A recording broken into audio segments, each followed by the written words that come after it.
Hi, today I'm going to show you my easy method to ferment any vegetables without a recipe.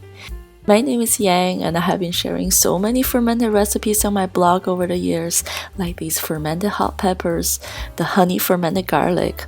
Oh, by the way, this got so dark because the batch is 3 years old, the sauerkrauts, and many more.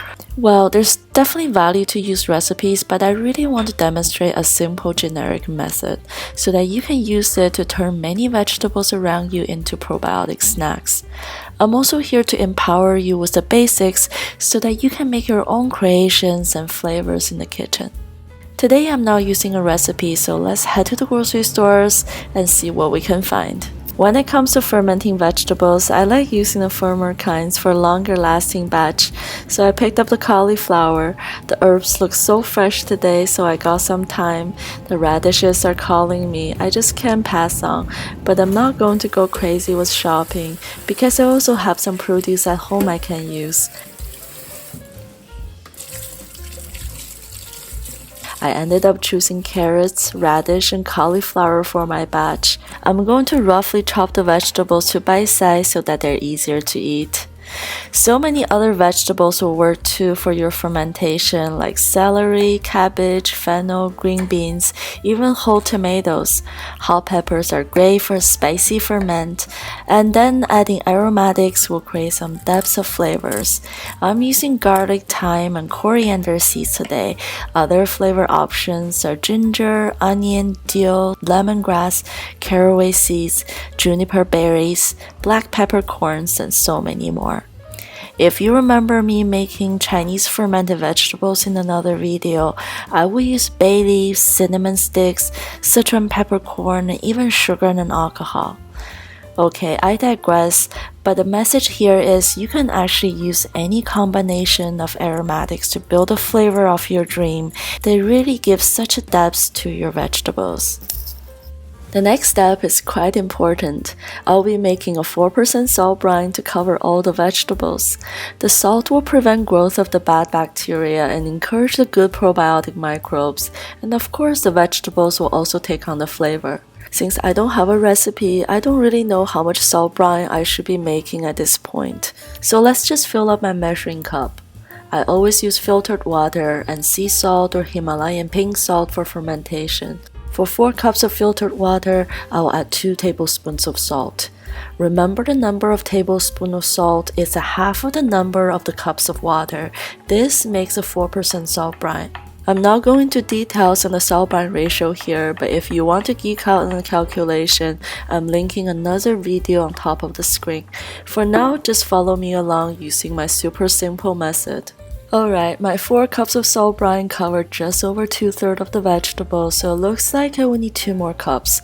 Let's repeat the process, but this time I'm adding 1 tablespoon salt into 2 cups of water. This way I'm maintaining the same salt brine ratio, and the takeaway here is that if you don't know how much salt brine you will need at the start, just keep adding to your jar until you can cover your vegetables. These vegetables, they are floating on top of the water. We do need to keep them submerged under the brine at all time in an anaerobic environment during fermentation. That's to keep the vegetables safe away from contaminants. Next, I'm gonna make a weight to keep the vegetables down. If you have a weight, now is the time to drop it in, but I'm going to make my own for those who want to follow along. A while ago, I shared a video with 3 DIY weights. So many of you loved this, so I'll play the video on the right while I'm making one of the options. It's fermentation season. I want to show you guys 3 creative weight options. To keep your vegetables safe, it's really important to keep them submerged under the brine. You don't need any expensive equipment. Here are a few weights that can fit in any jar you have on hand. First, the most versatile method. I mix water and salt together in the same ratio as the brine. Here I use 1 tablespoon of salt in 2 cups of water. Fill up a Ziploc bag and then use it to weigh down the vegetables. Even if the Ziploc bag leaks, it will not dilute the ferment. For the second one, I use some marbles my kids used to play with. If you have marbles or small clean rocks lying around, this is a great way to create a heavier weight of any size and shape. Fill up a Ziploc bag with the amount of marbles you need to fit inside the opening of your fermentation vessel. The third one simply uses empty jar. It works great for large fermentation tanks and their tight lid. Notice that I just left my lid loosely on top. This allows air to escape so that I won't need to burp the jar. At this point, I'm leaving my vegetables out to ferment in room temperature. There really isn't much to do in the meanwhile except for having a taste test every few days to determine when the vegetables are perfect to your taste. Although I knew my vegetables wouldn't be ready yet, I had my first test after 2 days because I wanted to show you guys the progress. You can see the brine is turning a little cloudy, the vegetables are a little sour but definitely doesn't taste great yet. I just have to practice patience for a few more days and keep tasting it until I like the result. Keep in mind that the microbes are pre-digesting your vegetables during fermentation, turning them a little softer. That's why I like to use firm vegetables. Based on experience, my batch will probably be ready in about a week. If you use vegetables of varying firmness in the same batch, some may be ready sooner than the others. Alright guys, after 8 days, my fermented veggies are so delicious. It even turned a beautiful pink from the color of the radishes infused in the brine. Again, because my veggies hold up really well, I will leave them on the counter to snack on. If you're fermenting softer vegetables or want to store yours for longer, you may want to pop the whole jar into the fridge instead. I'm leaving mine out and I will probably finish the vegetables in a couple weeks.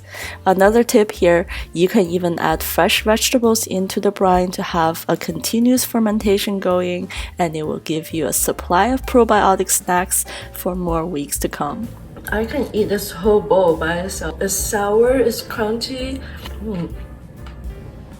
This is good.